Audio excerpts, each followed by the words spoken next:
जी अस्सलाम वालेकुम।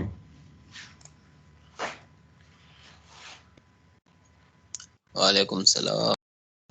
बेटा ये खैरियत है? 17 बच्चे आए हुए हैं सिर्फ। आज के बच्चों को क्लास का नहीं पता।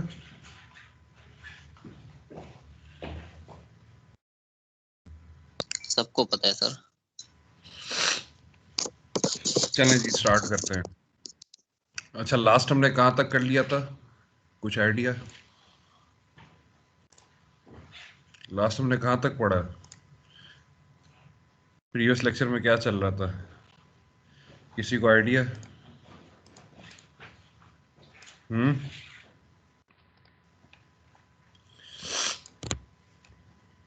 क्या चल रहा था प्रीवियस लेक्चर में? कहाँ तक पढ़ लिया था हमने?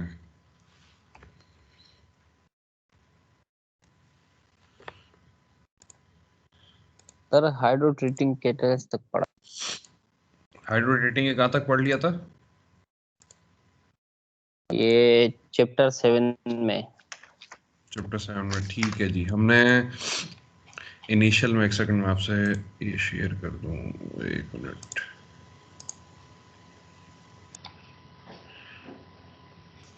जी बेटा, शेयर हो रही है screen?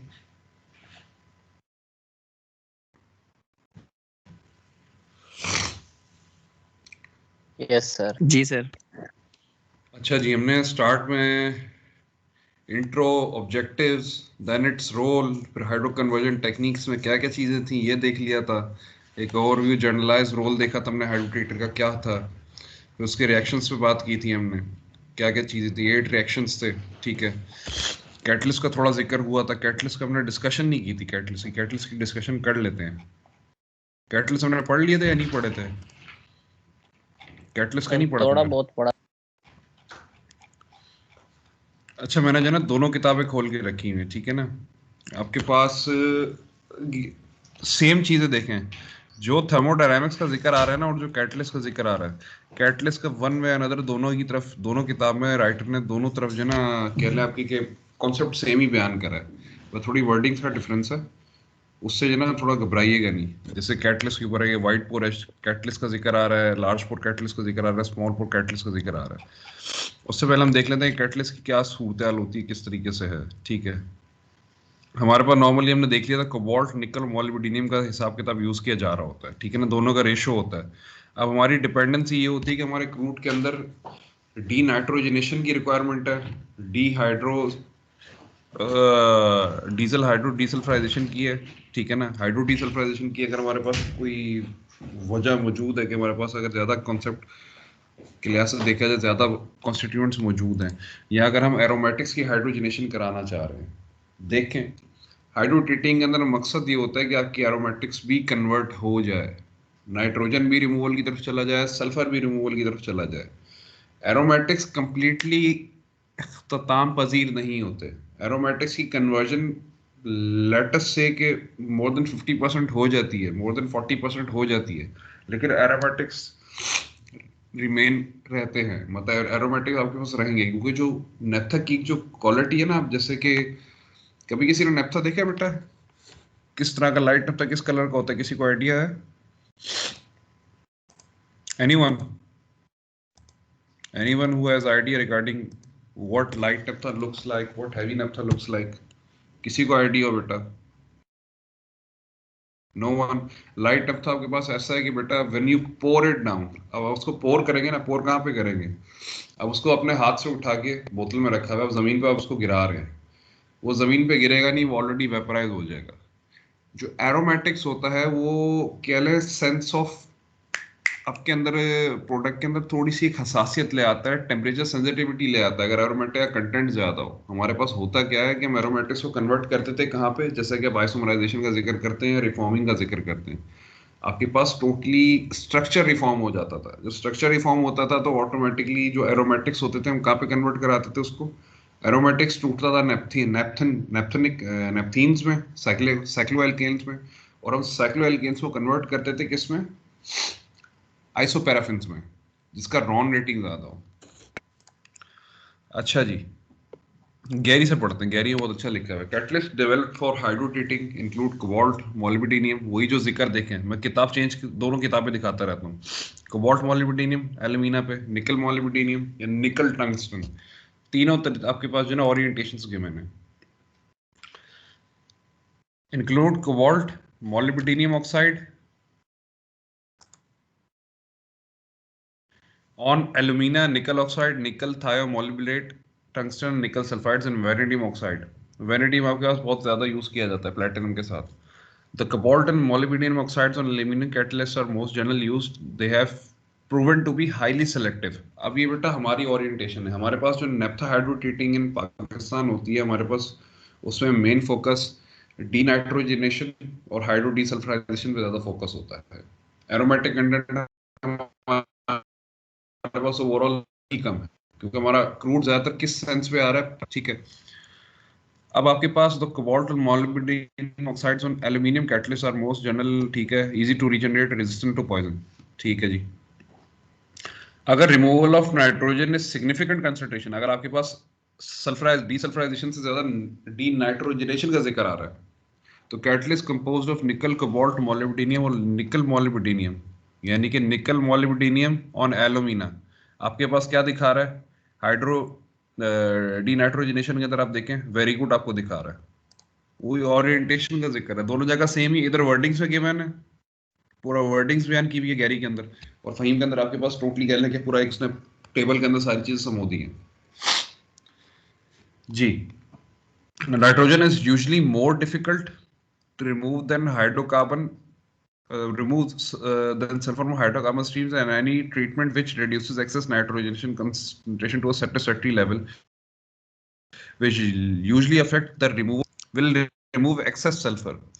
Nickel containing catalysts generally require activation by pre-sulfiding with carbon disulfide, mercaptans, dimethyl sulfide before bringing up to reaction temperature. अब यहाँ पे कैटलिस्ट को इनिशिएशन की तरफ लेके जाने के लिए आपके पास सल्फाइड रिलेटेड कंपाउंड्स ज्यादा मौजूद होने चाहिए, और ये क्या कह रहा है, pre sulphiding with carbon disulphide before bringing up to the reaction temperature. However, some refiners activate these cobalt molybdenum catalysts by injecting the sulfiding chemical into the oil field during startup. The sulfiding reaction यानी कि basically आप एक precursor आप उसके अंदर reaction को start और initiate कराने के लिए, यानी कैटलिस्ट की एक्टिवेशन के लिए आपने एक स्विच ऑन ऑफ स्विच रखने के लिए आपने सल्फाइडिंग का एक हिसाब किताब रखा हुआ है कि सल्फर की प्रेजेंस किस लिहाज से बेहतर रह सकती है और किस लिहाज से इनिशिएशन आती है कैटलिस्ट की तरफ से.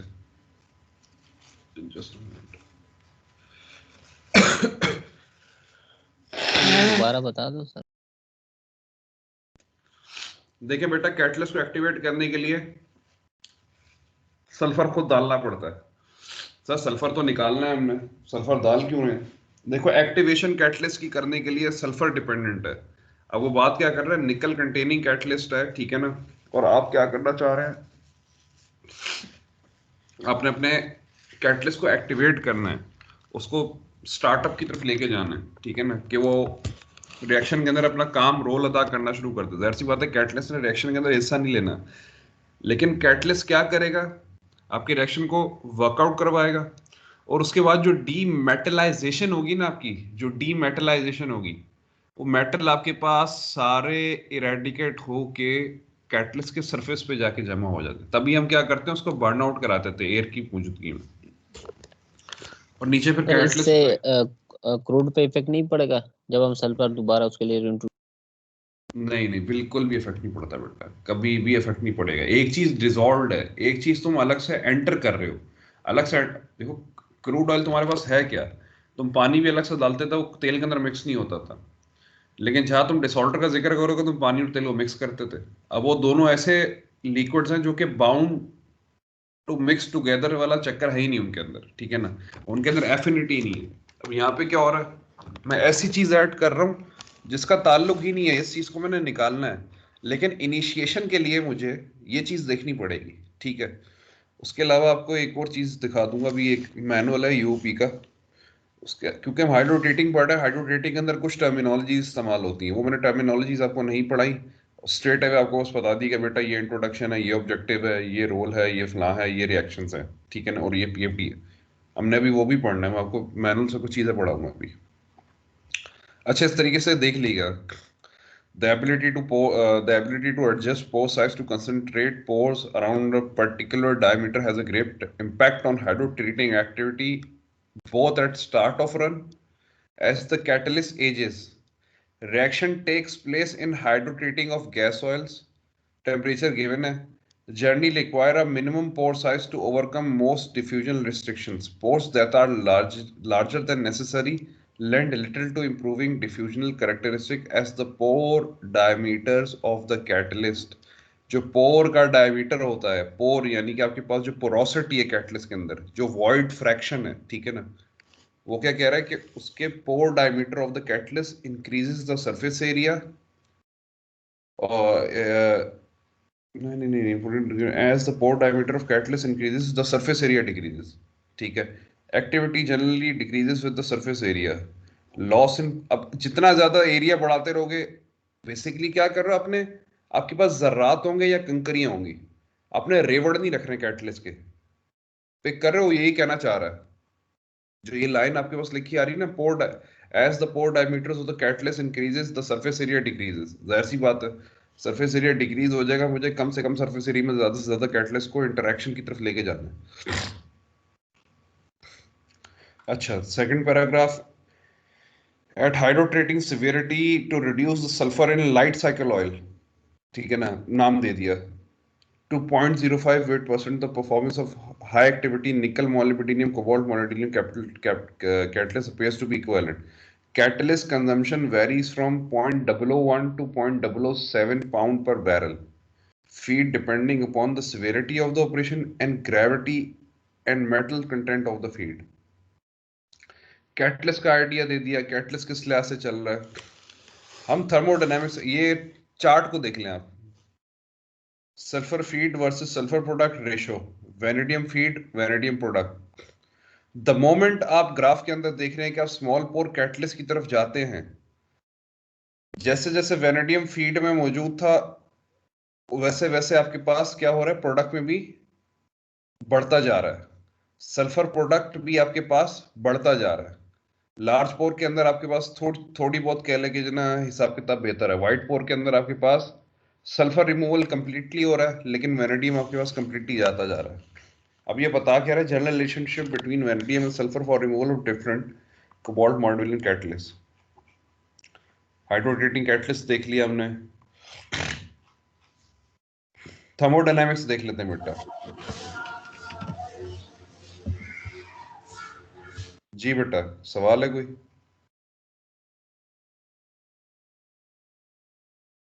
अच्छा जी, थर्मोडायनामिक्स की तरफ आ जाते हैं। अच्छा देखिए बेटा, दोबारा कह रहा हूँ, आप लोग माइंड आपका थोड़ा डिस्टर्ब ना हो, मैं गैरी के अंदर से आपको कुछ चीज़ें पढ़ा रहा हूँ और कुछ चीज़ें आपको फाइन से पढ़ा रहा हूँ, टॉपिक सेम ही है, ठीक है ना।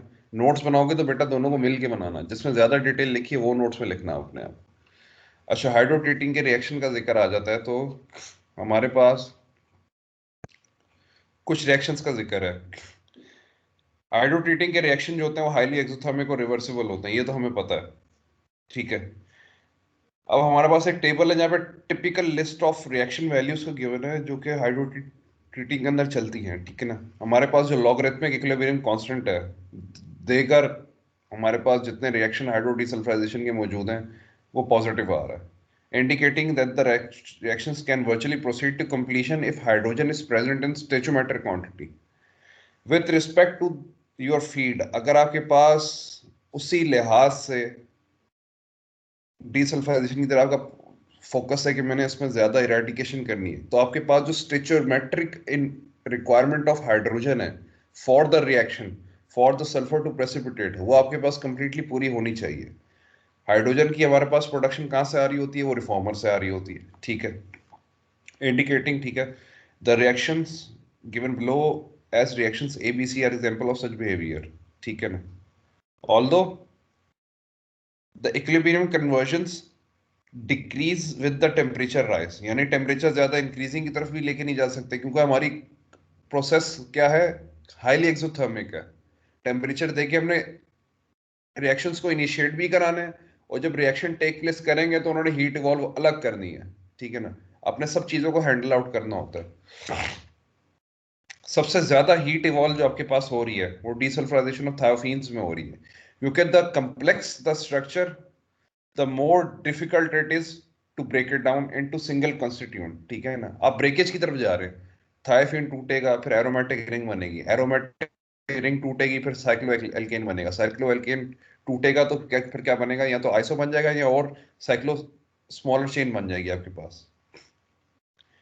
थर्मोडायनामिक्स का जिक्र है, आपके पास मेन कौन कौन से रिएक्शंस हो सकते हैं जो कि हाई टेम्परेचर प्रेफरेबल होते हैं, यानी कि उनका रेट ऑफ फॉरवर्ड रिएक्शन का आगे की तरफ बढ़ता है, जैसा कि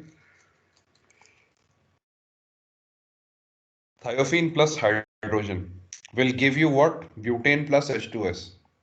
The more hydrogen you have, the more butane will be formed. अब जितनी थायोफीन आपके पास, लेट्स सपोज हाइड्रोजन की कंजम्पशन कम होती जा रही है, थायोफीन अपनी जगह कुछ चेंज नहीं ला रहा होगा, थायोफीन के अंदर कोई एडिशन नहीं हो रहा होगा, ठीक है। ये आपके सामने एक जिक्र है। गैरी में जरा एक और अच्छी एडिशन लिखी हुई है, एरोमेटिक्स का रिडक्शन के ऊपर एक जिक्र किया था उसने, और यहाँ पे कुछ चीजें इस्तेमाल हो सर रही हैं। जी जी सर ये दोबारा बताइएगा, ये पीछे आपने रिएक्शन बताया था। पीछे वाला देखें, आपके पास ये तीन उसने रिएक्शंस का एक जिक्र करा हुआ है। वैसे तो उसने heat of reaction for some hydrotreating reactions का जिक्र करा हुआ है कि सल्फाइड्स की डीसल्फाइजेशन के लिए कितना चाहिए, डाइसल्फाइड के लिए कितना चाहिए, थायोफिन के लिए कितना चाहिए। ऊपर से टॉप से देखो तुम, सल्फाइड को देखो लिनियरिटी, डाइसल्फाइड थोड़ी मुश्किलात, थायोफिन बहुत ज्यादा मुश्किलात, यानी कि the simpler the structure the lesser heat evolved. लेकिन आप एक और चीज नोट करें, हाइड्रोजनेशन ऑफ बेंजीन के अंदर भी समवट आपके पास हीट इवॉल्व ठीक ठाक ज्यादा हो रही है।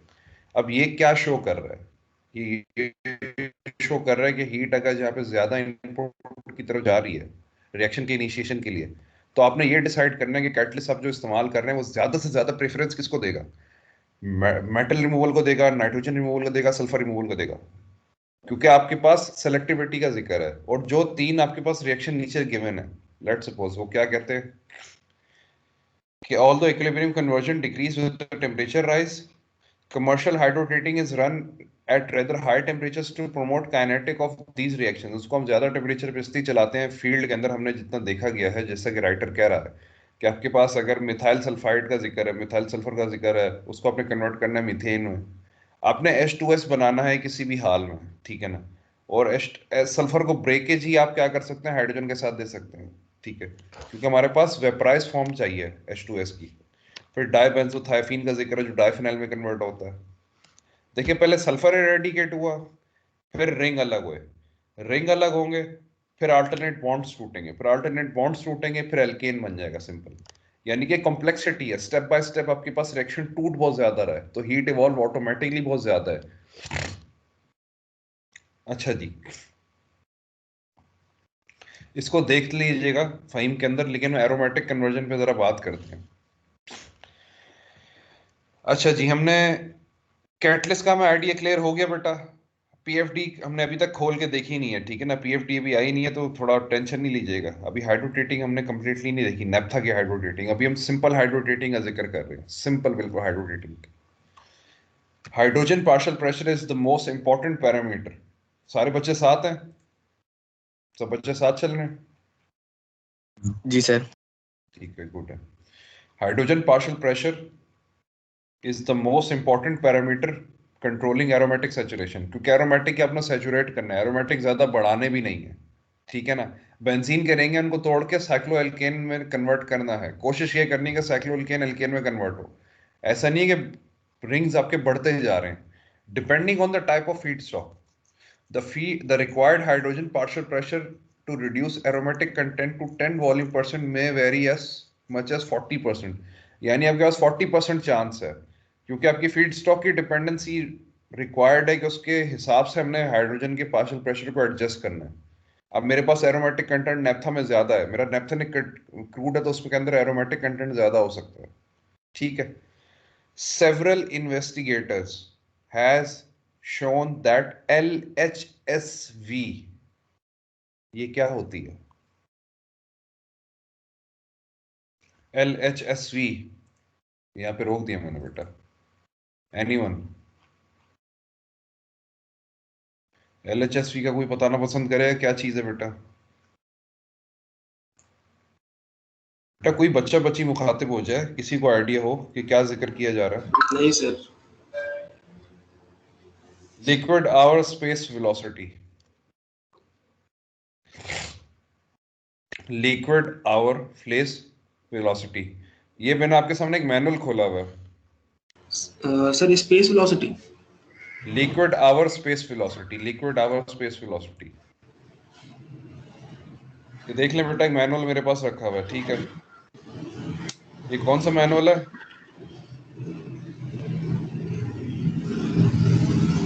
बंद कर दे, बंद कर दे, बंद कर दे। ये मैनुअल आपके सामने पीनिक्स का आइसोमराइजेशन का है, ठीक है ना? ये बाइको वाला प्रोसेस है, उसका है। हमने इसके अंदर ग्लॉसरी देखनी है किस चीज की, प्रोसेस प्रिंसिपल्स की। अब हम किसका जिक्र कर रहे हैं? हम जिक्र कर रहे हैं liquid hour space velocity. Liquid hourly space velocity is a term. ये कौन सी टर्म है जो कि डिस्क्राइब करती है किस चीज को? फीड का रेट कैटलिस्ट के ऊपर with reference to catalyst volume. Feed का rate over the catalyst with respect to catalyst volume. The units of volume are liquid feet per hour per volume of catalyst, या cubic feet per hour of liquid feed per cubic foot of catalyst। यानी कि आपके पास let suppose अगर मैं कहता हूं कि अगर आपके पास 3 मीटर क्यूब का फीड रेट आ रहा है, तो आपके पास इक्वली उतना ही कैटलिस्ट का वॉल्यूम 3 मीटर क्यूब के लिहाज से होना चाहिए। क्योंकि अब बात आपके जहन में आ गई कि पोर साइज, बहुत ज्यादा बड़ा पोर नहीं रख सकते, बहुत बारीक पोर नहीं रख सकते, मॉडरेट आपने पोर साइज रखना है। वही चीज आपके यहाँ पे बिल्कुल इक्वली लाई कर रही है कि ये क्या चीज डिस्क्राइब करती है कि the feed rate over the catalyst with reference to catalyst volume, यानी कैटलिस्ट का volume with respect to feed rate, दोनों कितनी बराबरी से चल रहे हैं। उसने बोला बराबर का बराबर, फिट क्यूब अगर इधर चल रहे तो फिट क्यूब उधर चलना चाहिए। उसके नीचे एक और चीज गिवन है, हाइड्रोजन हाइड्रोकार्बन रेशो। इसका आगे जिक्र आएगा, पहले बता देता हूँ क्या चीज है। सर जी जी सर ये कैटलिस्ट का जो वॉल्यूम आपने बताया, ये किस तरह से, मतलब कैटलिस्ट का वॉल्यूम किस तरह से हम लोग मेजर करेंगे? पोर्स के अंदर ये पोर्स जो होंगी वो मेजर होंगी वॉल्यूम के लिहाज से, या फिर मतलब अगर हमारे पास जैसे कि जो कैटलिस्ट लोड होता है रिएक्टर के अंदर बेटा, वो तुम्हें पता है, तुम कितना किलो डाल रहे हो, कितना पाव डाल रहे हो, कितना 3 पाव डाल रहे हो, तुम उसका तुम्हें ऑटोमेटिकली आइडिया होता है, ठीक है ना? कि कैटलिस्ट का वॉल्यूम ओवरऑल, बंद कर दो, माइक बंद कर दो।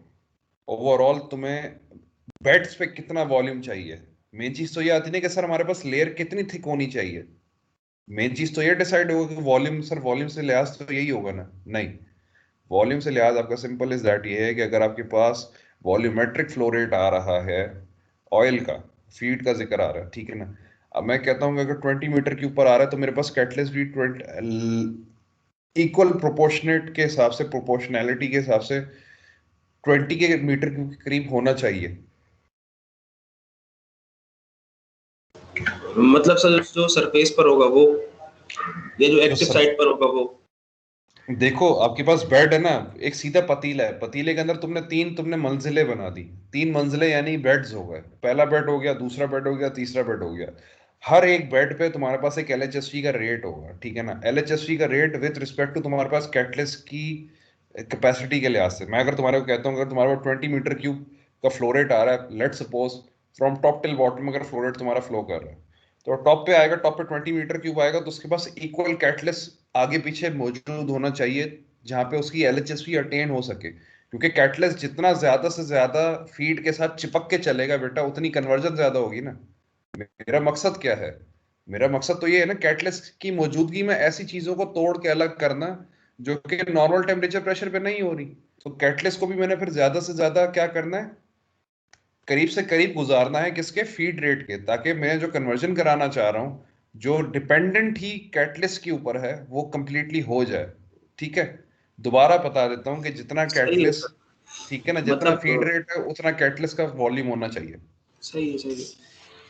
अच्छा, हाइड्रोजन टू हाइड्रोकार्बन रेशियो का जिक्र आ रहा है क्या? हाइड्रोजन टू हाइड्रोकार्बन रेशियो कितना रखना है, हाइड्रोजन कितनी को इंसर्ट करनी है आपने, ठीक है? The hydrogen to hydrocarbon ratio is the ratio of moles of hydrogen exiting, यहाँ पर आइसोमराइजेशन का जिक्र है तो हम उसके लिहाज से बात कर रहे थे। Ratio of moles of hydrogen exiting the reactor to the moles of reactor charge stock, यानी कितने मोल्स आपके हाइड्रोजन रिमूव हो रहे हैं, ठीक है, रेशो, कितना रेशो रिमूव हो रहा है हाइड्रोजन का विद रिस्पेक्ट टू इनटेक आपको जो चार्ज स्टॉक में आ रहा है या फीड के साथ जो एंटर कर रहे हैं। आपको पता होगा बेटा, आपने, मैंने तस्वीर अगर आपको दिखाई हो तो उसके अंदर आपके पास देखें H2 आ रही है हर जगह पे, ये तो नाफ्था की सर हाइड्रोजन सर आ ये रहा दोबारा ये H और H2 और HC वाला दोबारा बताएं रेशो है। का। देखो मैं तुम्हें पहले तस्वीर दिखा देता हूँ ताकि आसानी हो, ठीक है, तस्वीर दिखा के, एक मिनट,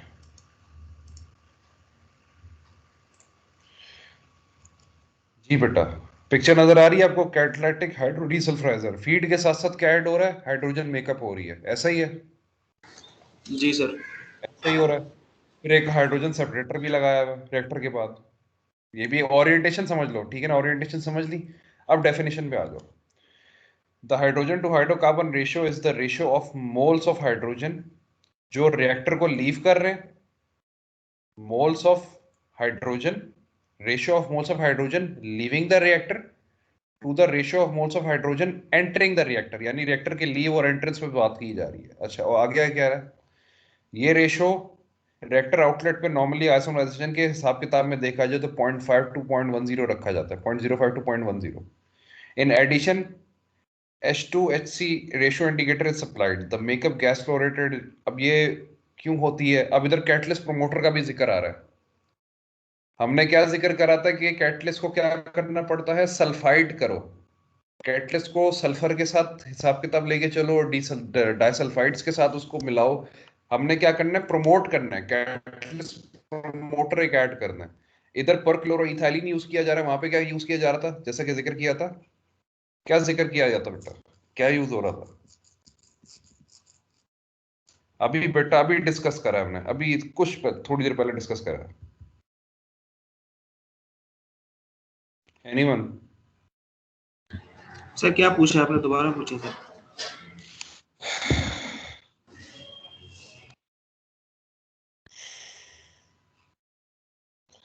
आपके पास सिलेक्टिविटी का जिक्र आ रहा है, गैरी के अंदर हमने एक चीज पढ़ी थी, अगर आपको थोड़ी देर पहले अभी पढ़ के देखा है हमने, ठीक है, सल्फाइड्स। दोबारा सल्फाइड्स का जिक्र था, बिल्कुल सही रहे हम क्या जिक्र कर रहे थे कि हमें सल्फाइड्स की एडिशन किस लिहाज से लेके चलनी है, उधर इसने कहाँ पे लिखा है, हाँ, simply stated sulphur reduction is, ठीक है, नहीं, द एबिलिटी, सल्फाइडिंग कहाँ पे था, हाँ, निकल कंटेनिंग कैटलिस्ट, अगर निकल कंटेनिंग कैटलिस्ट है तो उसकी एक्टिवेशन कराने के लिए पी सल्फाइडिंग का जिक्र आ रहा है। यहाँ पे क्या कर रहा है, प्रोमोटर का जिक्र कर रहा है, तो यहाँ पे ये सल्फाइडिंग एज ए प्रोमोटर यूज किया जा रहा है आपके पास, ठीक है ना।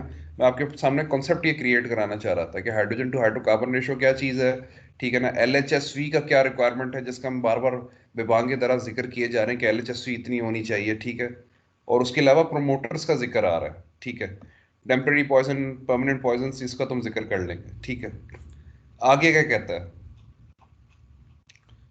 LHSV का जिक्र कर दिया बेटा, यहाँ पे मैंने चीज रोक दी थी, ठीक है ना। Several investigators have shown that LHSC of 2.0, the liquid hour space velocity of 2.0, hour inverse होती है, ठीक है ना, hour inverse इसका यूनिट होता है। Aromatics in diesel fuel blending stock can be reduced to 10 less than 10 volume percent only at pressures of 10.4 megapascal, ठीक है। आपके पास तीन राइटर्स हैं, Wilson, Fisher and Frisch. Chris demonstrated that at 715 Fahrenheit, LHSVs of 0.75 to 2.0, pressure उसने बता दिया 2450 psi gauge.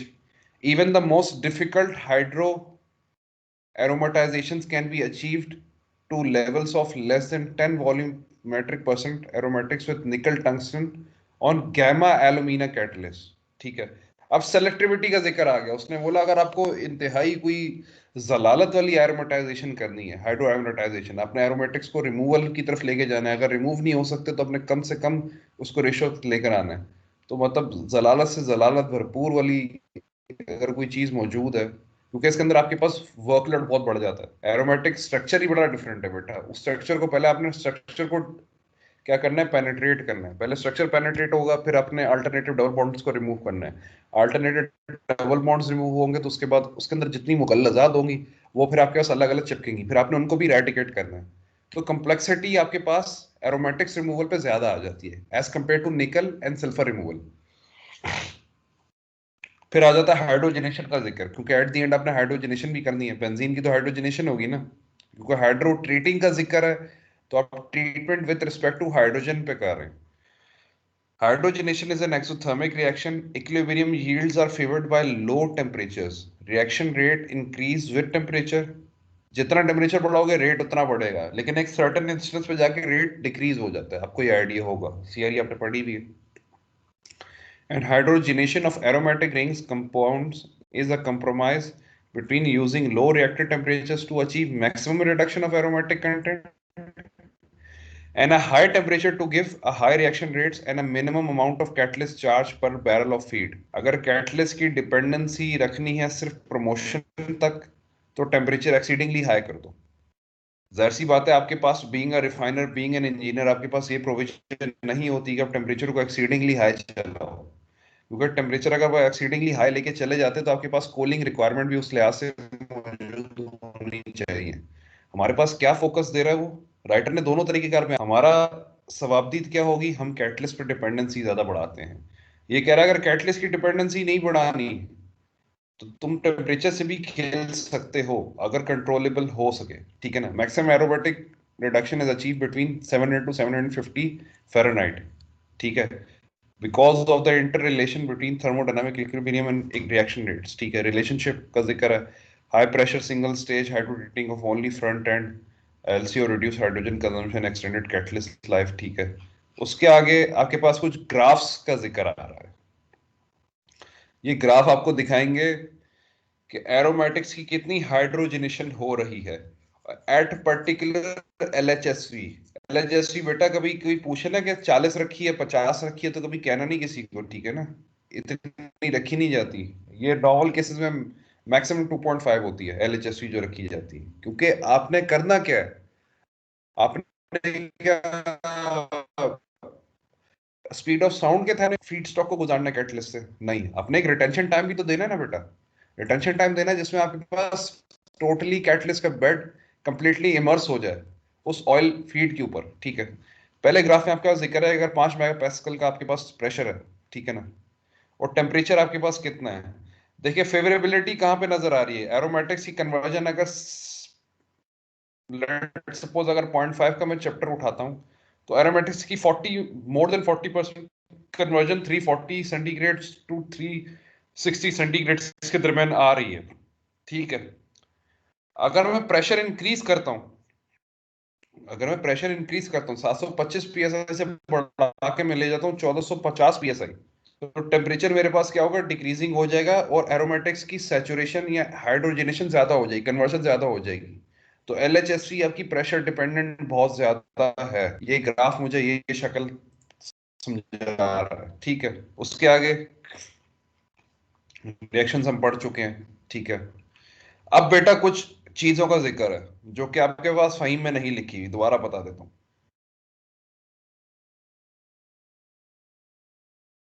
अच्छा जी, top से पढ़ते हैं।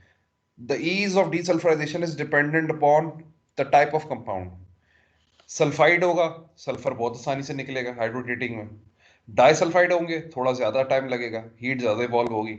थायोफीन्स का जिक्र आ जाएगा फिर तो बेटा आपके पास ज्यादा हीट इवॉल्व होगी, ज्यादा डिफिकल्टी भी होगी, ठीक है।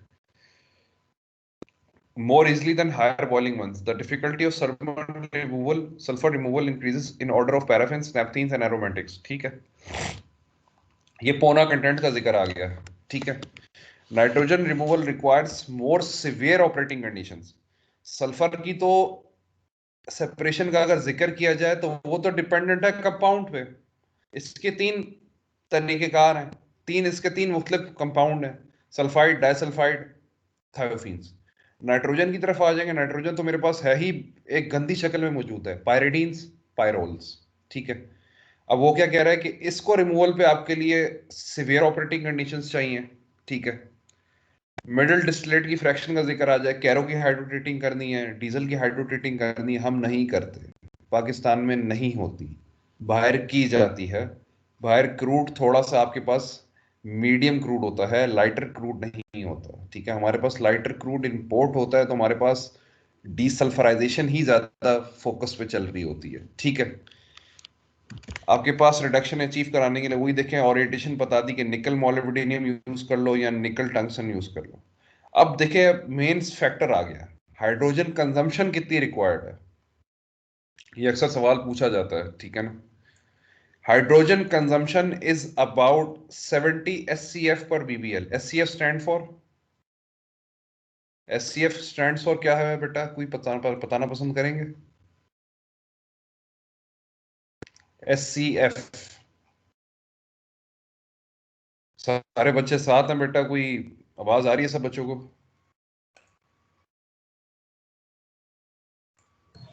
जी सर, साथ है।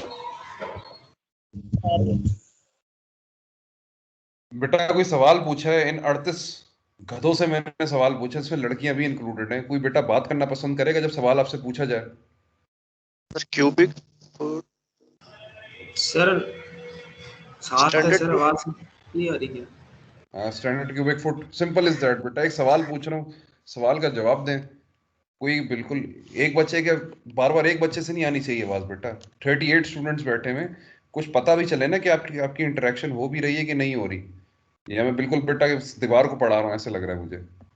इंटरेक्शन आप अपना लेके चलते हैं ना, ताकि क्रॉस क्वेश्चनिंग हो बेटा, बीच में चीजें सवाल पूछो, ताकि कोई एक डिस्कशन का माहौल बने। अभी 1 घंटा और गुजारना है हमने साथ, ठीक है ना।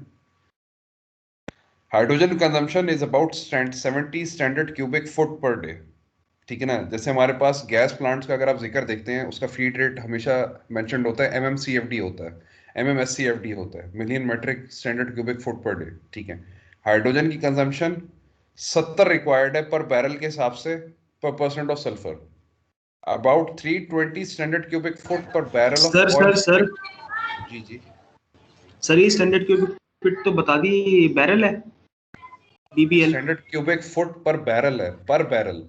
एक बैरल पे 70 स्टैंडर्ड क्यूबिक फुट पर चाहिए आपको हाइड्रोजन। ये इस लिहाज से बता रहे बेटा। अब ये तो मैं यूनिट भी समझाऊंगा बैठ के। सवाल क्या करो, दोबारा पूछो, तुमने सवाल क्या करा है अपना? सर मुझे ये समझ में नहीं आ रहा था, ये 70 स्टैंडर्ड क्यूबिक फीट पर बैरल ऑफ फीट पर परसेंट सल्फर। पर तो परसेंट मतलब ऑक्सीजन। हाइड्रोजन की जो कंजम्पशन है वो 70, मतलब ये 70 स्टैंडर्ड क्यूबिक फीट है। देखो हाइड्रोजन की कंजम्पशन जनरलाइज तरीके से देखा जाए, जितना भी सल्फर है, इधर उसने पर परसेंट सल्फर लिखा है ना, जितना भी सल्फर हो सकता है, 5%, 10%, 20%, उसने बोला पर बैरल के लिहाज से हाइड्रोजन की कंजम्पशन 70 हम रखते हैं स्टैंडर्ड क्यूबिक फुट।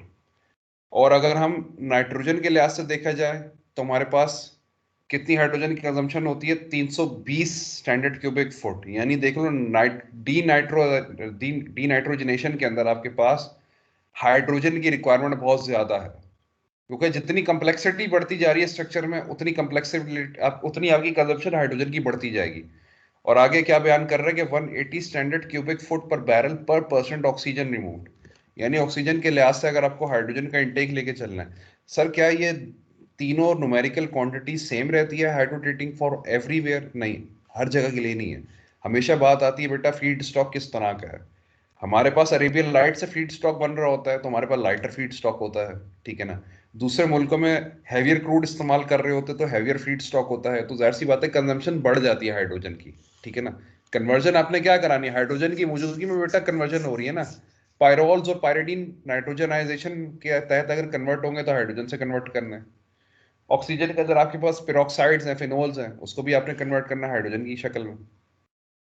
सल्फर है, वो भी हाइड्रोजन से आपने कन्वर्ट करना है। तो आपके पास कह लें हाइड्रोजन की affinity of removing these constituents बहुत ज्यादा है। आपको ये और यूज करना चाहे यूज किया जा सकता है, लेकिन बेटा in practice from from the last 100 years आपके पास हाइड्रोट्रीटिंग ही चल रही है, ठीक है।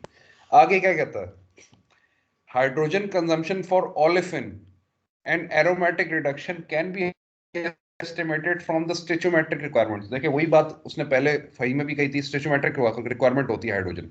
कि कितने मोल्स के हिसाब से कितने मोल्स हाइड्रोजन रिक्वायर्ड है, तो उतनी हाइड्रोजन आप पर्च कर दें अंदर, ठीक है। If operating conditions are severe enough that an appreciable amount of cracking occurs, cracking होगी, hydrogen consumption rapidly increases. It is important to note that actual hydrogen makeup requirements from 2 to 10 minutes of amount of stoichiometric hydrogen is required. This is due to solubility loss in oil leaving the reactor effluent separator and the saturation of olefins produced by cracking reactions.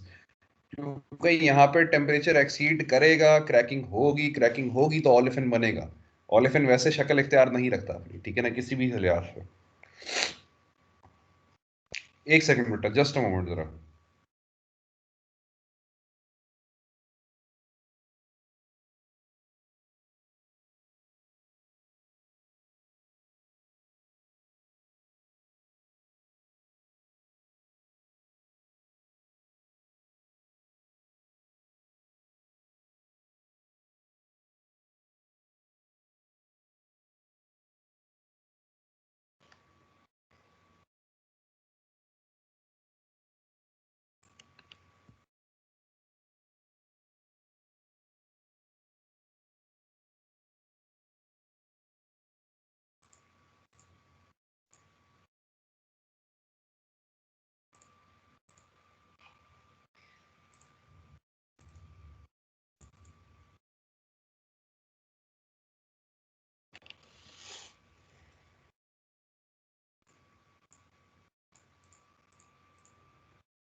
बेटा break लेना 5 minute का बच्चों ने।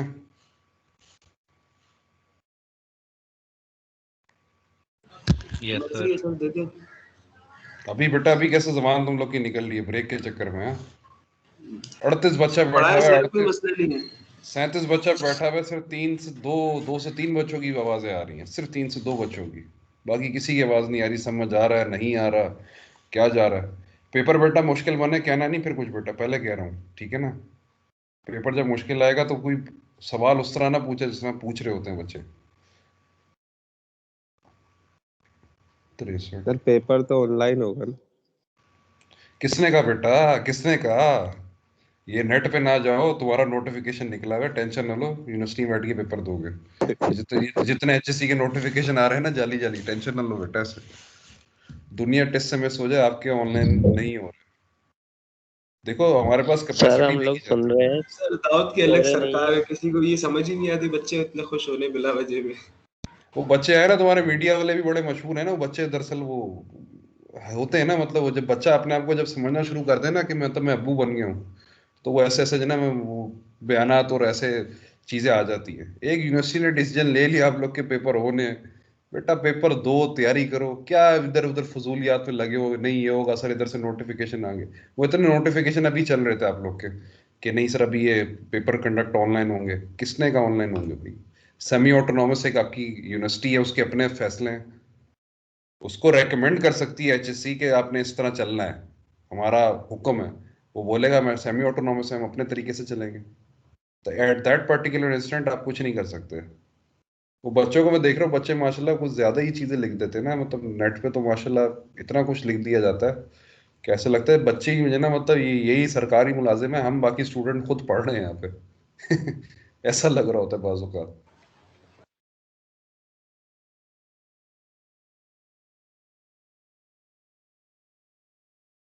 ठीक है।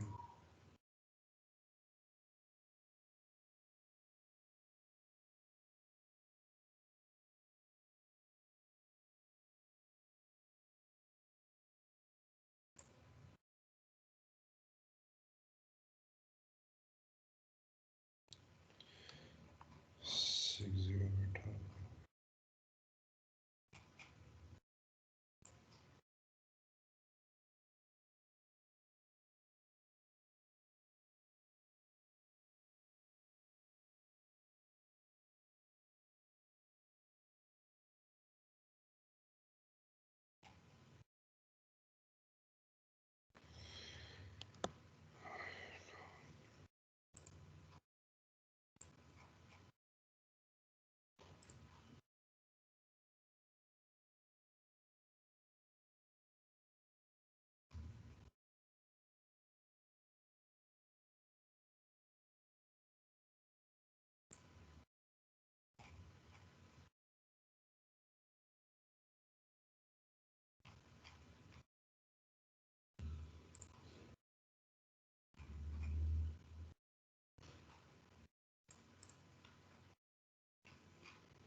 अच्छा बेटा, एक काम करें, आप लोग जल्दी से 5 मिनट का ब्रेक लें, ठीक है ना? 5 मिनट का ब्रेक लें, 11:05 हो रहे हैं, ठीक है? आपकी पहली क्लास की अटेंडेंस हो गई है, ठीक है ना? टिल दैट वेट कर लें ज़रा, ठीक है? 5 मिनट की ब्रेक जल्दी से लेके सब बच्चे आ जाए, मैं भी आ रहा हूँ।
जी बेटा, फ्रेश हो गए? फ्रेश हो गए बच्चे? Yes sir. चलें जी। बेटा मिक्स तो नहीं हो रही, पहले बता दें, दो दो किताबें लेके चल रहा हूँ, मिक्स तो नहीं हो रहा? देखें, मैं दोबारा आपको एक आइडिया दे देता हूँ।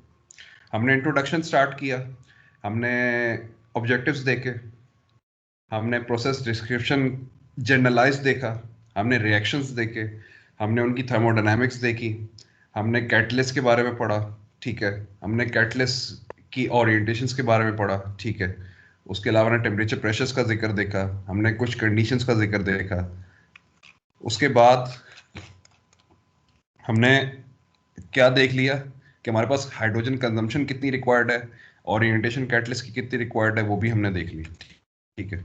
आगे पढ़ के देख लेते हैं। हाइड्रोजन कंजम्पशन फॉर, स्टार्ट कर रहा हूँ, ठीक है। Hydrogen consumption for olefin and aromatic reduction can be estimated from the stoichiometry। बेटा मेन डिपेंडेंसी स्टोइचोमेट्री पे बहुत चल रही है यहाँ पे, ठीक है। Of operating conditions are severe enough that appreciable amount of cracking occurs, hydrogen consumption increases rapidly.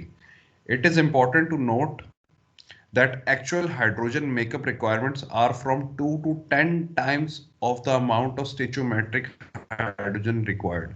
यानी कि whatever calculation you are doing stoichiometrically, the requirement, actual hydrogen requirement is up to 2 to 10 times. मैं कहता हूं कि मेरी स्टोइचोमेट्रिक hydrogen की quantity निकली, let's suppose 450 standard cubic foot, मुझे 2 से 10 गुना ज्यादा, इससे ज्यादा तादाद रखनी है हाइड्रोजन की, क्योंकि देखें uncertainty of reaction taking place inside the reactor, उनकी कंप्लीशन किस हद तक जाती है, कैटलिस्ट की एक्टिविटी उनकी कंप्लीशन को कितना फेवर देते हैं, ये सारे पैरामीटर्स इन्वॉल्व होते हैं, टेम्परेचर भी इन्वॉल्व होता है, प्रेशर भी इन्वॉल्व होता है।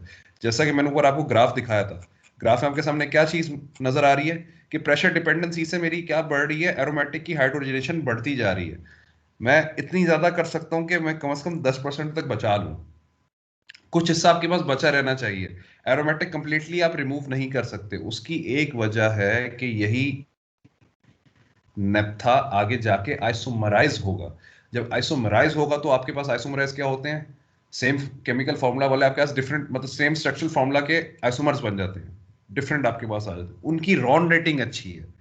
जब मैं आइसोमराइज करूंगा तो मैंने एरोमेटिक्स रिमूव कंप्लीटली नहीं करना, मिनिमम लेवल तक लाके छोड़ देना है, क्योंकि यही एरोमेटिक्स आगे जाके रॉन बढ़ाने में काम आएगा आइसोमराइजेशन के प्रोसेस में, ठीक है। एरोमेटिक पीछे थोड़ा बहुत छोड़ने की वजूहात ये होती है, ठीक है। उसके बाद हमने देख लिया कि क्या टेम्परेचर्स हैं, क्या प्रेशर है, ठीक है। एरोमेटिक्स के लिहाज से देखा जाए, ये आप गैरी को जरूर पढ़िए, गैरी में डिटेल बड़ी प्यारी लिखी है, ठीक है। फिर हाइड्रोजन रिक्वायरमेंट पढ़ ली। अब हमारे पास प्रोसेस के वेरिएबल्स का जिक्र आ रहा है कि हमारे पास मेन प्रोसेस वेरिएबल्स क्या हैं। अब हम टेम्परेचर, प्रेशर, ऑपरेटिंग प्रेशर्स पे आ रहे हैं, ऑपरेटिंग टेम्परेचर प्रेशर्स पे, ठीक है ना। फिर हम नेप्था हाइड्रोट्रीटिंग के बारे में पढ़ेंगे कि क्या जिक्र किया हुआ उसने। The principal operating variables are temperature, pressure, hydrogen partial pressure and space velocity, जो कि ऊपर जिक्र की थी मैंने किस चीज की, LHSV। इस मैनुअल से आपको मैंने LHSV का थोड़ा आइडिया दिया था। सब बच्चों को ज़हन नशीन हो गई है बेटा ये LHSV क्या चीज है, कि फीड का rate over catalyst with respect to catalyst volume, ठीक है। इंक्रीजिंग टेम्परेचर एंड, टेम्परेचर बढ़ाएंगे, हाइड्रोजन का पार्शियल प्रेशर बढ़ाएंगे, सल्फर और नाइट्रोजन का रिमूवल हो जाता है अच्छे से, लेकिन हाइड्रोजन की कंजम्पशन बढ़ जाती है, ठीक है। टेम्परेचर बढ़ाओगे तो रिमूवल तो आपके पास मौजूद है, लेकिन हाइड्रोजन की कंजम्पशन बढ़ रही है, यानी रिफॉर्मिंग से आपके पास अनइंटरप्टेड हाइड्रोजन आनी चाहिए। Increasing pressure also increases hydrogen saturation and reduces Coke formation. High pressure favourable क्यों था, एरोमेटिक रिड्यूस भी हो रहा था, LHSV एक ऑप्टिमम LHSV 2.0 तक रखी जाती थी, ठीक है। Although increasing temperature improves sulfur and nitrogen removal, excessive temperatures must be avoided because of the increased coke formation। क्योंकि जितना ज्यादा आप, अब एक बच्चा कहेगा सर देखें रिएक्शन का रेट तो टेम्परेचर पे बढ़ रहा है ना, तो टेम्परेचर सर बढ़ाते हैं, सल्फर भी रिमूव हो जाएगा, नाइट्रोजन भी रिमूव हो जाएगा, लेकिन बेटा जितना सल्फर रिमूव होगा उतना आपके पास कोक की सूरत में फॉर्म आउट होना हो जाएगा, क्योंकि आपके पास कोकिंग क्रैकिंग भी होगी ना, टेम्परेचर बढ़ेगा, रेट बढ़ेगा तो क्रैकिंग भी बढ़ जाएगी। तो हर चीज ऑप्टिमम टेम्परेचर्स एंड प्रेशर्स पे लेके चलनी है आपने, ठीक है। Typical ranges of process variables in hydrotreating operation. Typical variables क्या हो सकते हैं? टेम्परेचर नॉर्मली रखा जाता है 520 टू 645 फ़ारेनहाइट भी रखा जाता है, 270 टू 340 सेंटीग्रेड भी रखा जाता है, ठीक है ना। सेम चीज मुख्तलिफ यूनिट्स में बयान की हुई है, ठीक है। प्रेशर आपके पास 1000 से 3000 psi तक होता है। किलो पास्कल गेज में देखा जाए तो 690 टू 20,700 तक होता है, ठीक है। Hydrogen per unit feed consumption कितनी है, रिसाइकल कितनी है? Consumption 200 to 800 standard cubic foot per barrel, और रिसाइकलिंग आपके पास 2000 स्टैंडर्ड क्यूबिक फुट तक होती है। स्पेस वेलोसिटी 1.5 से 8.0 लिखी हुई है। इसी गैरी के ऊपर हमने देखा था कि तीन मुख्तलिफ राइटर्स ने क्या बयान करा था। तीन मुख्तलिफ राइटर्स कौन से थे जिन्हें अभी मैंने ऊपर बयान किया था आपके साथ? Wilson, Fisher and Chris demonstrated that at 380 centigrades LHSC of 0.75 to 2.0 और प्रेशर इतना, इस प्रेशर पे हाइड्रो डी एरोमेटाइजेशन बहुत एक्सीड कर गई थी। इसी लिहाज से LHSV का एक अलग रेशो होगा, एक अलग प्रेशर होगा, एक अलग टेम्परेचर होगा। जिस लिहाज से सल्फर भी रिमूव हो रहा है, उस लिहाज से नाइट्रोजन भी रिमूव हो रहा है। लेकिन हमारे पास कंप्लीट रिमूवल ऑफ हाइड्रोजन और सॉरी सल्फर एंड नाइट्रोजन की जा रही है। एरोमेटिक्स को एप्रिशिएबल क्वांटिटी तक रिड्यूस कर रहे हैं, ठीक है। ये भी पढ़ लिया, रिएक्शंस को भी देख लिया, प्रोसेसिंग वेरिएबल्स की तरफ आ गया, ठीक है। अब आ जाते हैं बेटा हम किस पे, अब आ जाते हैं हम नेप्था हाइड्रोट्रीटिंग पे, ठीक है ना।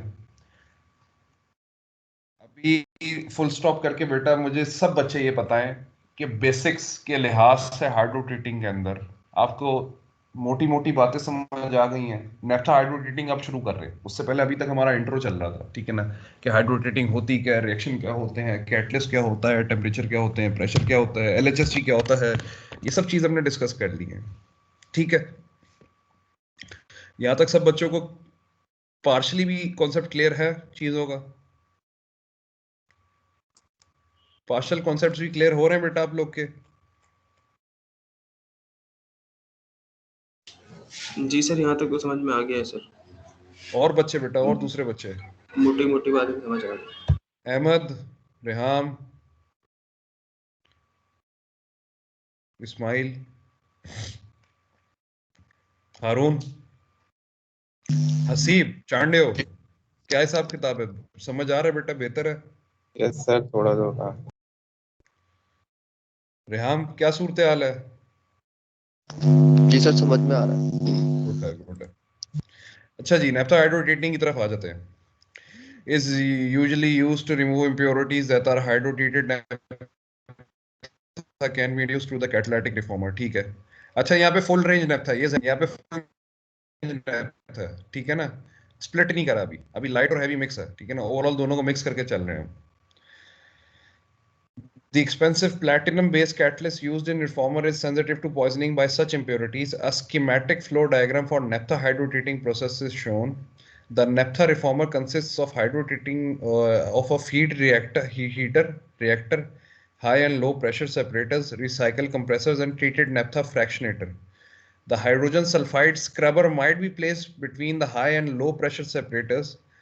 अच्छा, आपके पास जो ये स्क्रबिंग होती है, ये स्क्रबिंग की जा रही होती है बेसिकली, ठीक है ना, जो सल्फर गैस रिमूवल की तरफ जानी होती है। Some of the recycled gas is purged to lower the concentration of light hydrocarbons. Light hydrocarbons की वजह से रिसाइकल गैस ज्यादा रखी जाती है, क्यों? क्योंकि C1 C4 भी बेटा आपके पास मौजूद होगा। ये जितना ज्यादा रिमूव हो जाए उतना ज्यादा प्रेशर सेंसिटिविटी आपकी रिड्यूस हो जाएगी, क्योंकि बेटा ये C1 टू C4 आपके पास LPG है, ठीक है ना। इसका रीड वेबर प्रेशर नोट किया जाता है, और रीड वेबर प्रेशर आपके पास कंजेक्टिवली ओवरऑल लिहाज से प्रोसेस को कह लें कि डिस्टर्ब कर देगा। तो LPG की मौजूदगी नहीं होनी चाहिए, LPG की मौजूदगी नहीं होनी चाहिए। अगर आ गई है, इंड्यूस हो चुकी है, तो रिसाइकल गैस आप ज्यादा बढ़ा देंगे, हाइड्रोजन की जो है आपके पास, ठीक है। A catalyst of cobalt molybdenum on alumina is used. अब देखो ओरिएंटेशन नेफ्था के रिलेटेड है, प्रोसेस बिल्कुल सिंपल सा प्रोसेस है, ठीक है ना। लिक्विड फीड आ रही है, हीट एक्सचेंजर में गई, टेम्परेचर अचीव हुआ थोड़ा सा, ठीक है ना। एट द सेम टाइम आपने हाइड्रोजन मेकअप के लिए डाल दी, फर्नेस में जाके टेम्परेचर अचीव हुआ, then it enters the reactor, reaction takes place. Reaction के अंदर आपके पास जितने भी एफ्लुएंट्स बनते हैं वो दोबारा आप क्या करते हैं, लिक्विड फीड को प्रीहीट करते हुए कूलिंग सेपरेशन की तरफ लेके चले जाते हैं। कूलिंग सेपरेशन के अंदर आपके पास लिक्विड तो फ्रैक्शनेटर की तरफ चले जाते हैं और गैस ट्रीटिंग की तरफ चले जाती है, जिसे हम स्क्रबिंग का जिक्र कह रहे हैं, ठीक है। ये तो एक जनरलाइज्ड ओवरव्यू है, ये आपके पास एक्चुअल एक हाइड्रोट्रीटिंग का प्लांट है, ठीक है। सर जी जी सर 1 मिनट सर, ये पीछे करिएगा। ये जो आपने उसके बाद बताया था, ये जो कूलिंग वाला है, कूलिंग सेपरेशन के बाद ये गैस क्या हो रही है सर? गैस ट्रीट हो रही है बेटा। गैस गैस को तुम किस तरह रिमूव करो, गैस के अंदर से H2S कैसे रिमूव होगी? अमाइंस यूज किए जाते हैं ज्यादातर, तो गैस ट्रीटिंग आपकी स्क्रबिंग के तहत की जा रही है, तो स्क्रब आउट होगी। स्क्रब तुम किसी सॉल्वेंट के तहत करोगे उसे, H2S को। अब क्लियर है? ठीक है सर। ठीक हो गया, अच्छा। अब आगे प्रोसेस देख लेते हैं बेटा। हमारे पास नेप्था, हमारे पास डायओलेफिन रिएक्टर है, HDS रिएक्टर है, hydro desulphurisation reactor, high pressure separator, low pressure separator, naphtha splitter. देखिए नेप्था स्प्लिट एंड में हो रहा है, प्रोसेसिंग नेप्था के अंदर फुल रेंज नेप्था चलती है। ऐसा नहीं होता बेटा लाइट नेप्था को अलग आप हाइड्रोट्रीट कर रहे हैं, हैवी नेप्था को अलग हाइड्रोट्रीट कर रहे हैं, ऐसा हिसाब किताब कहीं नहीं होता। ओरिएंटेशन आपकी फुल रेंज नेप्था ही से होती है, ठीक है। नेप्था आपके पास एंटर होता है, ठीक है, इट एंटर्स। अब क्या हो रहा है, एंटर होके ये पहले एक्सचेंजर में गया, एक्सचेंजर के बाद किसमें, फर्नेस के बाद टेम्परेचर। कर्सर सबको नजर आ रहा है बेटा? कर्सर सबको नजर आ रहा है? नहीं जी सर। जी सर। सर नजर आ रहा है, लेकिन सर वो थोड़ा सा कर्सर लैग होता है, तो आप थोड़ा सा स्लो स्लो करके बोले ना तो अच्छा सही समझ देखें, रहा है। Naphtha is introduced into a preheat exchanger. यहाँ पे इसका टेम्परेचर थोड़ा सा इंक्रीज करते हैं, ठीक है। Then it goes into a furnace, required temperature achieve करने के बाद it enters the reactor. In reactors आपके पास ये 3 मुख्तलिफ बेड बनाए हुए उसने, ठीक है, 3 मुख्तलिफ ये बेड बना के दिखाए हुए उसने। लेट्स सपोज सर पहले बेड पे कौन सा रिएक्शन होता है, तीसरे बेड पे कौन सा रिएक्शन होता है, सर दरमियान में कौन सा रिएक्शन होता है? ये जो आपके पास कॉन्स्टिट्यूएंट की प्रोफाइल है कि कौन कौन सी चीज किस किस लिहाज से कन्वर्जन की तरफ जा रही है, ये डिपेंडेंसी टेम्परेचर पे है। पहला रिएक्शन कोई भी हो सकता है, ठीक है ना। इसमें हम ओरिएंटेशन अगर देखना चाहे बेड टू बेड, तो ये प्रैक्टिकल ऑब्जर्वेशन से पता लग सकता है कि हमारे पास पहले बेड पे कौन सा रिएक्शन हो रहा है, दूसरे बेड पे कौन सा रिएक्शन हो रहा है, तीसरे बेड पे कौन सा रिएक्शन हो रहा है, ठीक है। Living apart, after the reactor आपके पास वही एफ्लुएंट्स नीचे से गुजरते हैं, उसी प्रीहीट एक्सचेंजर से गुजरते हुए कहाँ जाते हैं, एक आपके पास रिसीवर में आ जाते हैं, जिसे हम कह रहे हैं हाई प्रेशर सेपरेटर कहते हैं। हाई प्रेशर सेपरेटर पे आप क्या करते हैं, लिक्विड और गैसेस जो आपके पास होती हैं, गैसेस में क्या क्या होती है बेटा आपके पास, नॉर्मल केसेस में हाइड्रोजन होगा, ठीक है ना। जितनी हाइड्रोजन आपने डाली थी रिएक्टर के अंदर फीड के साथ, उसने कन्वर्जन जितनी करानी थी उसने करा ली। अब सेपरेशन का जिक्र आ रहा है, हाई प्रेशर पे सेपरेट आउट करा मेरे पास अलग से, जिना गैसेस ऊपर की तरफ उठेंगी और लिक्विड में दोबारा दूसरे लो प्रेशर सेपरेटर पे लेके जाऊंगा, ठीक है। जितनी गैस मेरे पास हाई प्रेशर में ऑब्टेन्ड होगी उसको मैं टोटल रिसाइकल कर दूंगा, किसके तहत, एक कंप्रेसर के तहत। ये कंप्रेसर का निशान है बेटा, मैं इसको रिसाइकल कर रहा हूँ मेकअप गैस के तौर पे। ये मेकअप गैस क्या होगी, रिएक्टर्स में भी, और ये कहाँ पे जाती रहेगी, ये फीड में भी जाती, फीड भी जा रही है, सर आपकी आवाज कट के आ रही है। रिएक्टर में भी जा रही है, सर ठीक है। जी जी सर आपकी सर आवाज आवाज सर सही कट नहीं आ रही है रही। सर। एक मिनट रुकिएगा, नेट नेट का इशू आ रहा है, नेट का ये इशू आ रहा है। इसके पास समझ में नहीं आया, आवाज से नहीं गायब हो गई। सर वो कंप्रेशन से फिर बताते हैं। कंप्रेशन से सर फिर बताइएगा, कंप्रेसर के बाद से, कंप्रेसर से सर।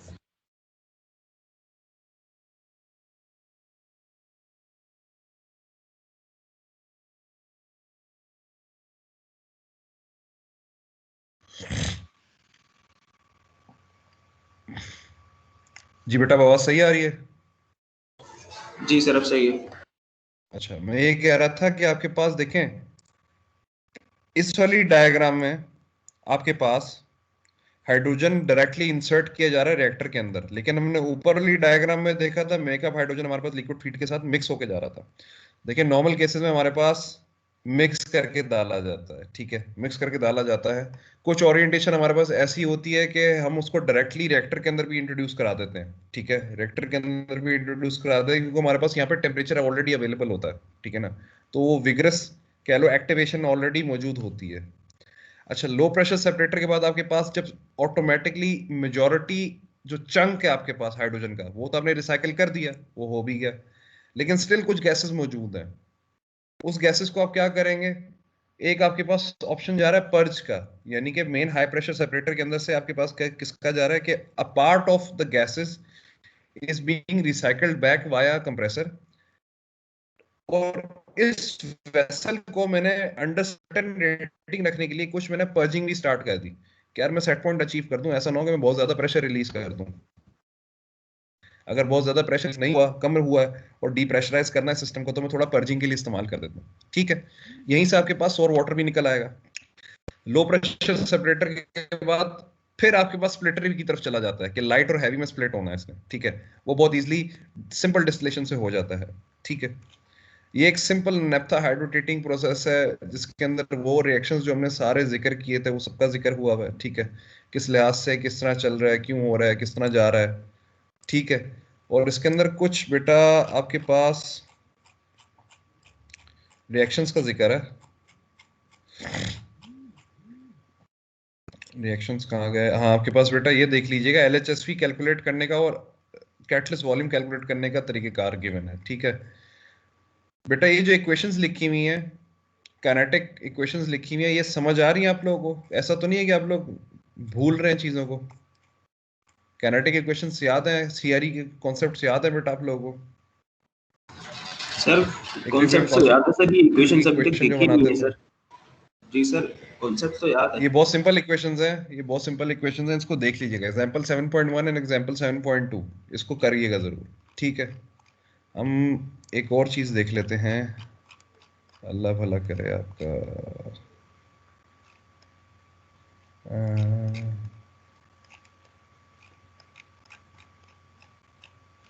हमारे पास कंप्लीटली, एक मिनट बेटा होल्ड करिएगा, मैं आपके पास और भी डेटा देख लेते हैं।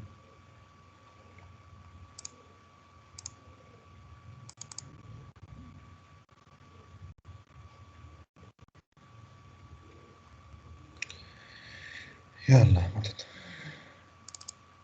चौधरी की बुक बेटा अपलोडेड है आप लोग के पास? मेरा ख्याल अपलोड कर चुका हूँ मैं। सर चौधरी की शायद अपलोडेड है, ये जो आपने इसमें से जो ये बताया था ना LHVS, ये सर ये PDF डाल दीजिएगा। बेटा ये आपके पास यूओपी का मैनुअल है, इसको ऑनलाइन सर्च कर लेना, ये कुछ टर्मिनोलॉजीज मिल जाएंगी। मैं मैनुअल अपलोड नहीं कर सकता बेटा, मैनुअल बेसिकली मैंने खुद निकलवाया है और यूपी का मैनुअल है ये, ठीक है ना। आपको देख के मुझे पता है बेटा ये कहीं से आप लोगों ने प्लांट खड़ा नहीं करना, लेकिन ये आगे फॉरवर्ड नहीं कर सकता, तो गालबन ये मैनुअल से हट के जो चीज़ चाहिए वो मुझसे ले लेना, मसला नहीं है।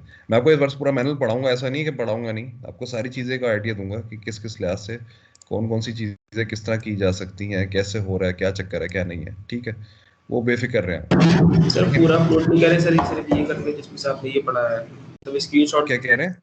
स्क्रीनशॉट दे दें सर, ये जो मतलब ये जो स्क्रीनशॉट दे दूंगा, application no issue with that, no issue with that, वो सारा कुछ कर दूंगा, उसकी वो कर बेफिक्र दें रहे। सर बस। अच्छा, एक मिनट,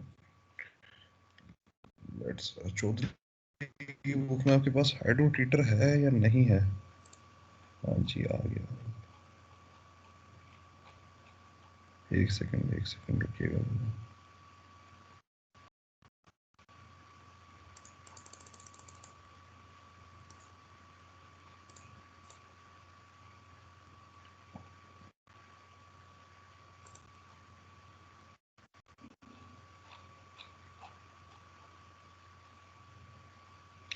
ठीक है बेटा, आई थिंक सो हमारा NHT नेप्था हाइड्रो ट्रीटिंग इज हमारा, ठीक है बेटा, इसको गो थ्रू करिएगा आप लोग। अब हम देख लेते हैं कि हम अब नेक्स्ट क्या स्टार्ट कर सकते हैं। अच्छा, हाइड्रोटीटर के अंदर बेटा अभी भी कोई सवाल हो ऐसा?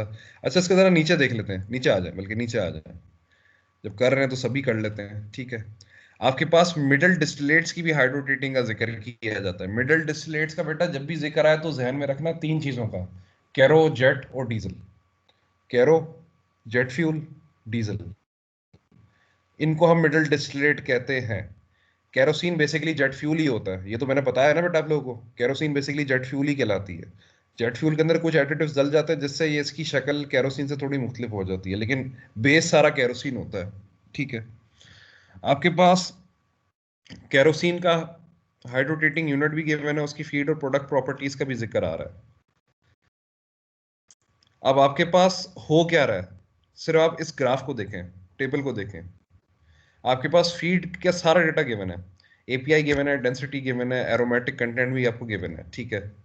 अब आपने करना क्या है, आपने केरोसिन निकालनी है, लेकिन आपने केरोसिन डीसल्फराइज निकालनी है, ठीक है।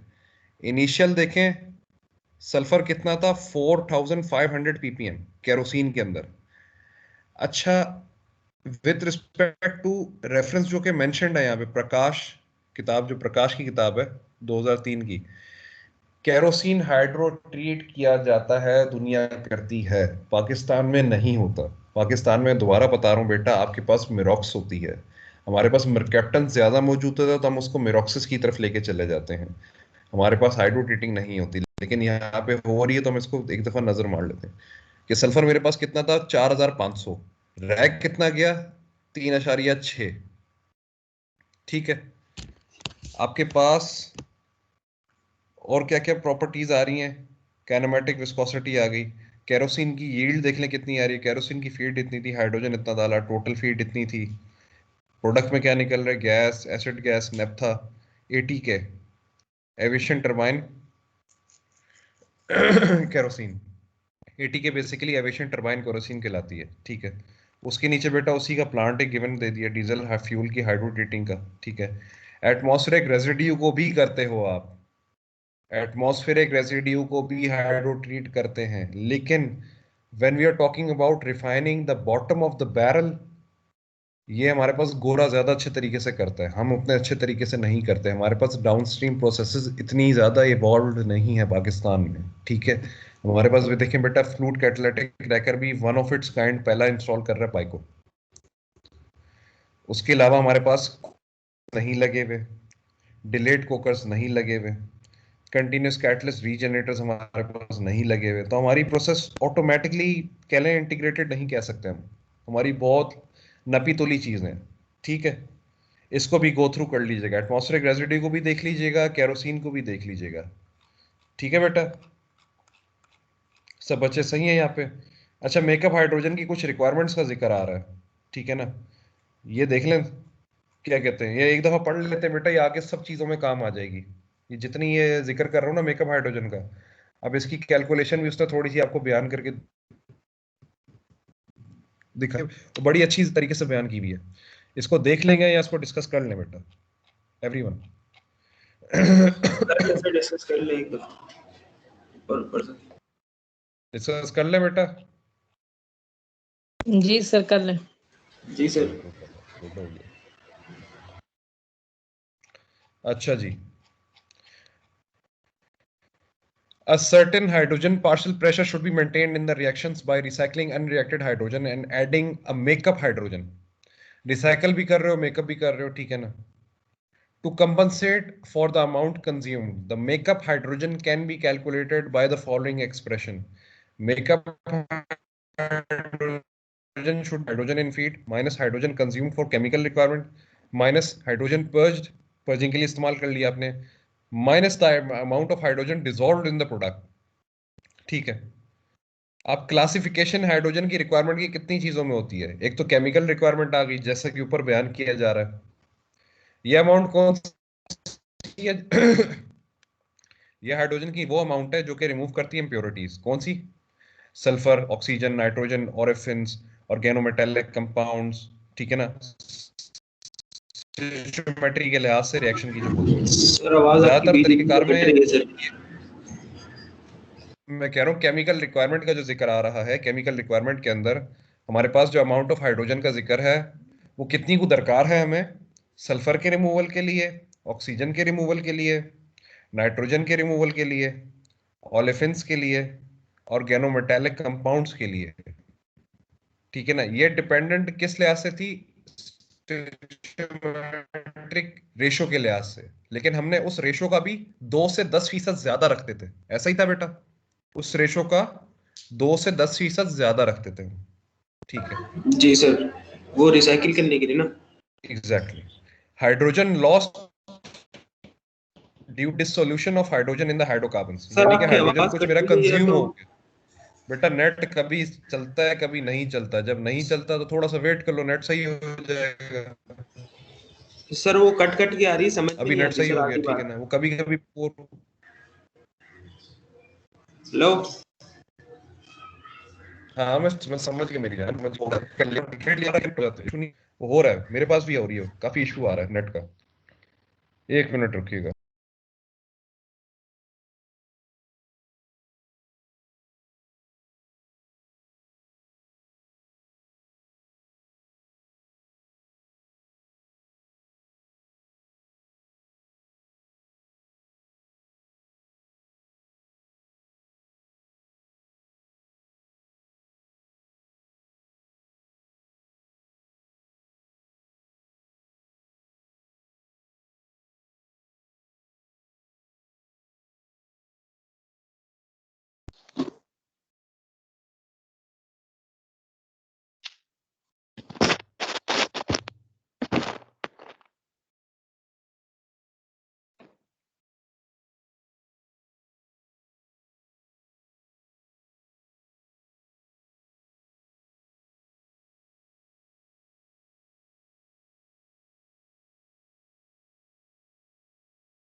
जी बेटा,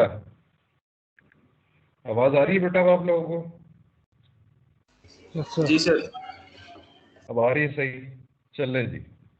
अच्छा मैं जिक्र कर रहा था बेटा, उसके बाद सेकंड पॉइंट पे आ जाए, hydrogen loss due to dissolution of hydrogen. देखें हाइड्रोजन की एक्यूमुलेशन पर जिक्र आ रहा है कि एक्यूमुलेट कितना को हो रहा है, ठीक है ना। और थर्ड पॉइंट आपके पास कहता है the amount of hydrogen lost with the purging of light hydrocarbons. अगर एलपीजी लाइटर आपके पास प्रोड्यूस हो जाता है C1 C2 C3 and C4, और हाइड्रोजन सल्फाइड अगर रिमूव नहीं होता आपके पास अमाइन ट्रीटमेंट से, this hydrogen can be predicted using flash calculation using the purge gas ratio. Purge gas ratio किस लिहाज से रखा जाता है कि volume of hydrogen, let suppose अगर 20 feet cube of purge gas है तो मेकअप कितनी आ रही है, लेट सपोज 30 आ रही है, तो पर्ज रेशियो आपके सामने एक निकल आता है कि आपने पर्जिंग के लिए किस लिहाज से इस्तेमाल की है। उसके बाद उसको पर्ज की रिक्वायरमेंट्स कुछ उसने बयान कर दी फहीम के अंदर कि अगर भाई आप हाइड्रो ट्रीटिंग के हाइड्रो डीसल्फराइजेशन का प्रोसेस का जिक्र कर रहे हैं जो कि नॉर्मली किया जाता है, नेप्था के अंदर पर्ज रेशो रखा जाता है हाइड्रोजन मेकअप के लिहाज से 0.10। सबसे ज्यादा रखा जाता है कहाँ पे purge ratio, vacuum gas oil के अंदर। ठीक है, the ratio influences the purity of hydrogen in the recycle gas typical. ठीक है ना, operating conditions hydrotreating processes include pressure, temperature, catalyst, loading. Catalyst की लोडिंग का जिक्र आता है, loading, deloading, decoking of the bed, feed का फ्लो रेट, हाइड्रोजन का पार्शियल प्रेशर। हाइड्रोजन का पार्शियल प्रेशर आपके पास हमेशा ज्यादा होना चाहिए हाइड्रोकार्बन के पार्शियल प्रेशर से।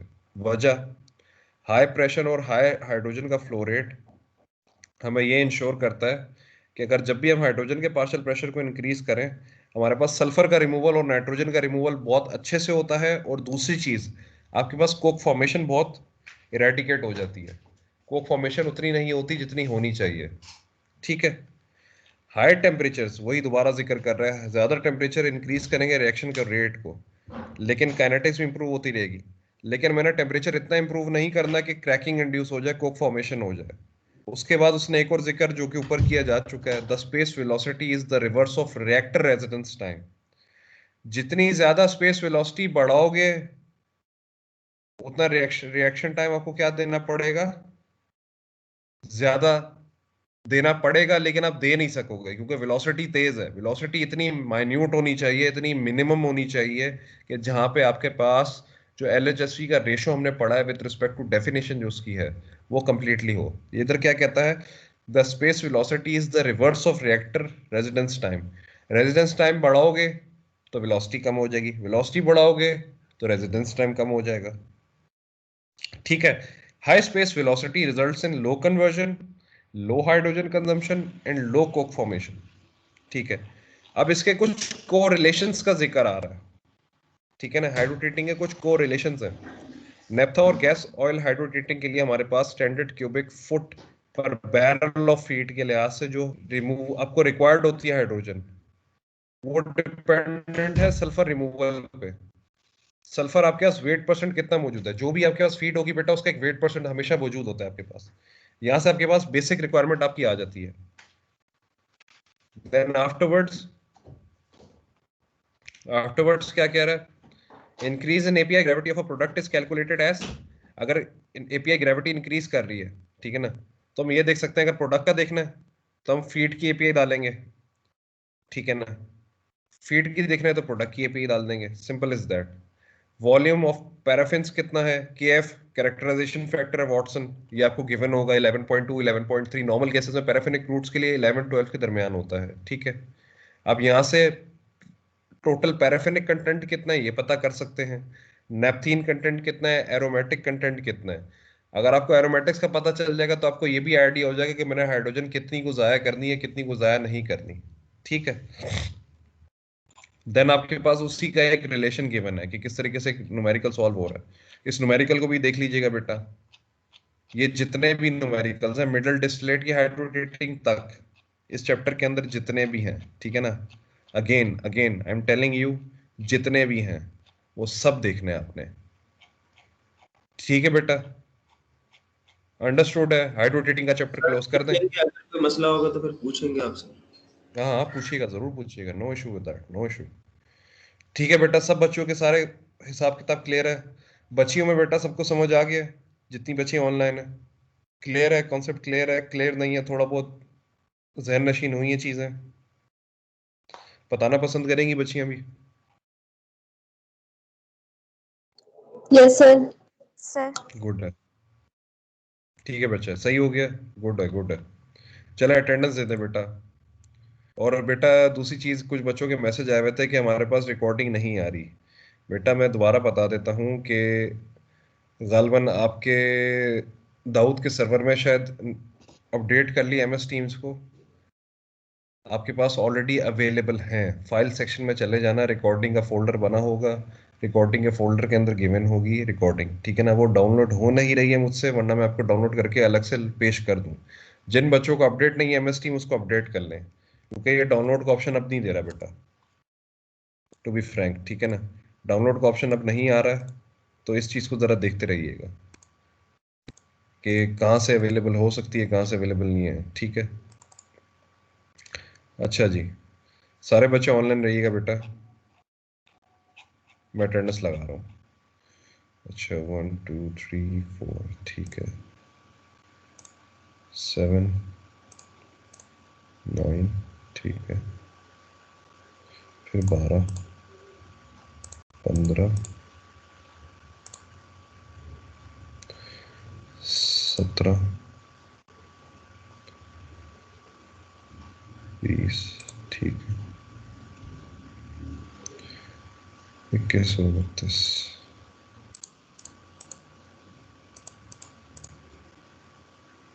ठीक है,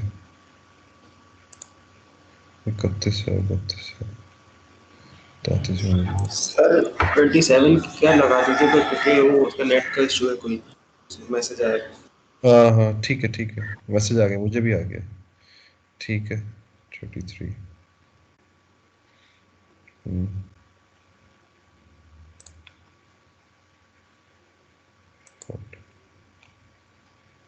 43 7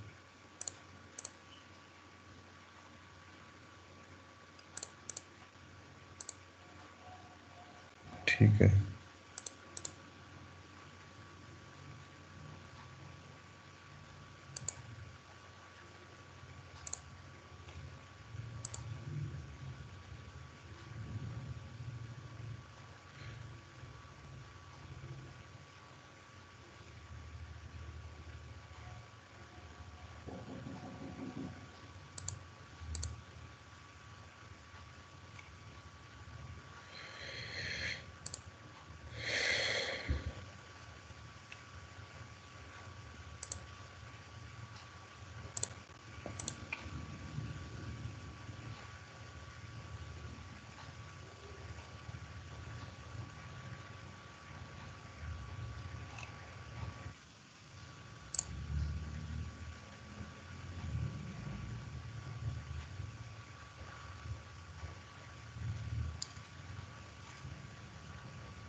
ठीक है बेटा, आप लोग की अटेंडेंस लग चुकी है, गालबन हर बच्चे की लगा दी गई है।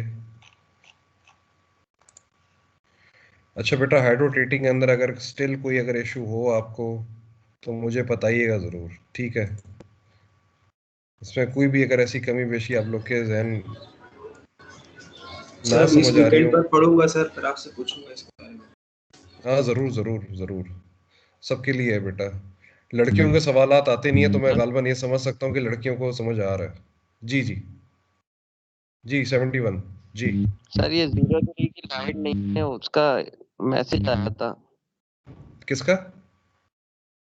03 समी का। 03 लग चुके हैं, हाँ लगा दी है, सबकी लगा दी। जो जो मेंशन है, क्योंकि जो सजेशन में कुछ बच्चे ऑनलाइन नहीं होते, ऑनलाइन बैठे हुए हैं लेकिन वो सजेशन में आ रहे हैं। अब जैसे आपके पास ऑनलाइन जो टोटल स्ट्रेंथ है वो अटेंडीज 40 हैं, ठीक है बेटा, 40 अटेंडीज हैं, और अदर फ्रॉम चैट आपके पास 18 के करीब बंदे हैं, यानी कि 58 बच्चे हैं टोटल। तो वो जितने 58 नजर आ रहे हैं वो शायद इन्होंने ज्वाइन नहीं की हुई, ऑनलाइन बैठे हुए हैं। 72 भी बैठा हुआ है, 76 भी बैठा हुआ है, 23 भी बैठा हुआ है, 82 भी बैठा हुआ है, 68 भी बैठे हुए हैं। अब ये पता नहीं कहाँ बैठे हुए हैं, ये मुझे समझ नहीं आ रहा। इनको सबको मैं रिक्वेस्ट कर रहा हूँ भी ज्वाइन करने के लिए, आप समझ रहे हैं। तो इन बच्चे, जो भी बच्चे ना बेटा, इनको बोल दिया करें एक जगह ऑनलाइन आया करें। इस तरह जो ना अक्सर लड़कों की अटेंडेंस रह गई है। मैं जाहिर सी बात है सिर्फ अटेंडेंस को देख रहा था काफ़ी दिनों से, मैं हमेशा से आपकी जितनी अभी तक अटेंडेंस लगी ना बेटा, उसमें 3-4 लड़के ऐसे हैं जिनकी अटेंडेंस नहीं लगी है, और उसकी वजह यह है कि मैं सिर्फ अटेंडीज को देख के अटेंडेंस लगा रहा था। ये बाद में नीचे देखा कि ये ऑनलाइन आ रहे हैं, लेकिन उन्होंने ज्वाइन नहीं करा हुआ चैनल। MS टीम्स कनेक्टेड है, ज्वाइन नहीं होएगा। तो बेटा ये थोड़ा ख्याल रख लें। मिनट का लगा दिया सर। जी जी लग गया, सबका लग गया, जितने मेंशन थे सबकी लग गई है। ठीक है बेटा, आप गालबन इसको एक दफ़ा गो थ्रू कर लीजिएगा, जितने को रिलेशंस गिवन इनको भी गो थ्रू करिएगा, जितने न्यूमेरिकल्स गिवन इनको भी गो थ्रू करिएगा। आपका हाइड्रोट्रेटिंग का चैप्टर कंप्लीट हो गया है। ठीक है बेटा, नेक्स्ट क्लास में हम इसको और आगे फर्दर हम लोग रिफॉर्मर भी पढ़ लेंगे, कोशिश करेंगे। गैस कंसंट्रेशन यूनिट का भी जिक्र कर रहा हूँ कि अगर थोड़ा हिसाब किताब हमारा बैठ जाए हम वो भी पढ़ लें। ठीक है बेटा, अपना ख्याल रखिएगा, जज़ाकल्लाह खैर। फिर इंशाल्लाह मुलाकात होती है। अगर कोई सवाल हो तो बेटा डिस्कस ज़रूर कर लीजिएगा। ठीक है सर बेटा। वो स्लाइड अपलोड कर देना सर।